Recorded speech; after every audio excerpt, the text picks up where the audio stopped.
Yeah. And the other thing is for those who sell items that are categorized as, or I should say, classified as dangerous goods. Hmm. So that's another one.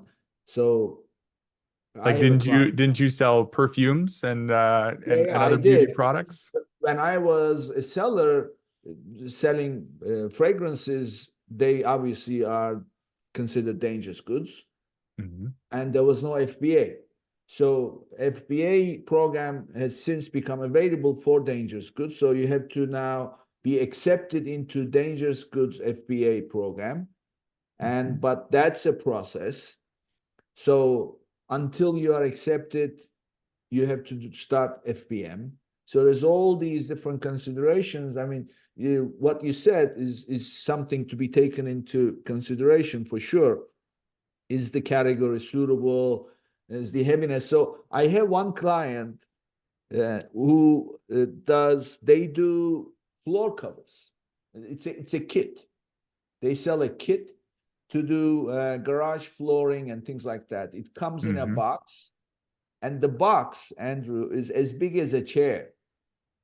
So one day I said to him, "How many pieces do you get in a box?" He said, "What are you talking about? Each unit is a box." So if they're shipping 100 pieces, it's 100 boxes. Wow. So and it's epoxy. So therefore, Yep. it's dangerous goods. So they did get into the dangerous goods program. And but you know what happens?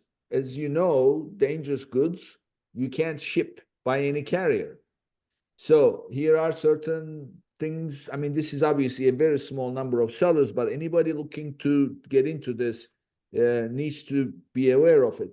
First of all, if something happens, uh, start with the easy one. You can't just select the carrier as you would normally do and then ship. This has to be designated carriers that can carry dangerous goods. Point Right. one. Point two, when you have too much inventory, you can create a removal order and then have it sent back. Well, guess what? Amazon cannot send back dangerous goods. Right. So the only option available is to have them destroyed. So if you have too Liquidated. much Yep. inventory, that's a bit of a problem. And the other thing is the receiving. Typically, what I see with sellers is within about 10 days, their FBA shipment is received and available for sale. Hmm. With dangerous goods, FBA, it's weeks, Hmm. as much as like 6 weeks. So Yeah, and depending on the country too. I mean, when I was just starting in Canada, obviously you picture the storage is, a caged facility of hazmat trained personnel that's managing that storage, very different than the rest of the fulfillment center. And if you think about the transportation to go to a customer, let's say on an island in Canada, right? It's got to get on a ferry boat. And yeah, that ferry boat only has so much space that it has, right, with a small cage that it can take hazmat goods that are transporting over there. And so if you think about kind of like, the what's the requirements that people need that they order, it's one of the most popular products was perfumes. It has a high ASP, and it's a product that people, want and desire. And rather than, some of, if I'm rural, rather than spending an hour driving to a store, I can have it delivered to me. If I just wait, like you said, maybe it's, not expedited fast delivery, but I can have it delivered to me.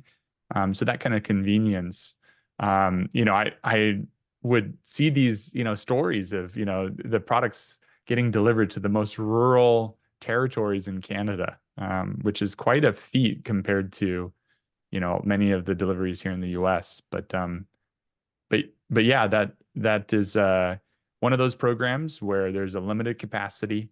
And, like you said, you're most likely either in or on a wait list. But even if you're in, you probably don't have all the storage capacity that you want and that you need. yeah, yeah.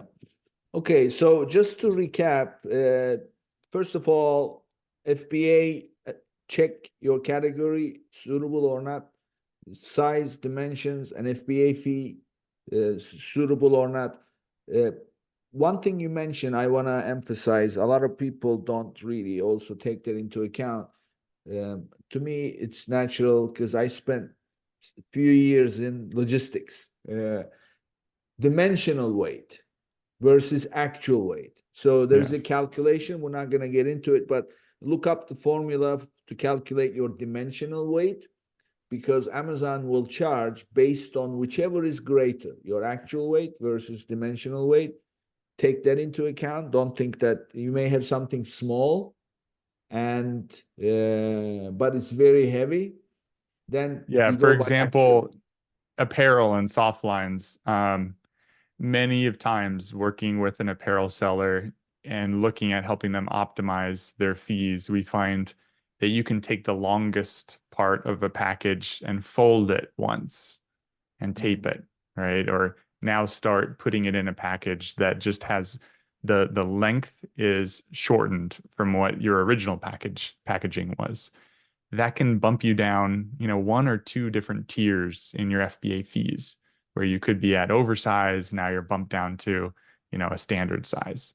So that can be, it could save you more than 50% of your FBA fees, for making a change like that. So absolutely, dimensional weight, you can't really change what the physical weight is, but you can change the dimensions often. And so that's something to look at, especially as you think about the consumer experience.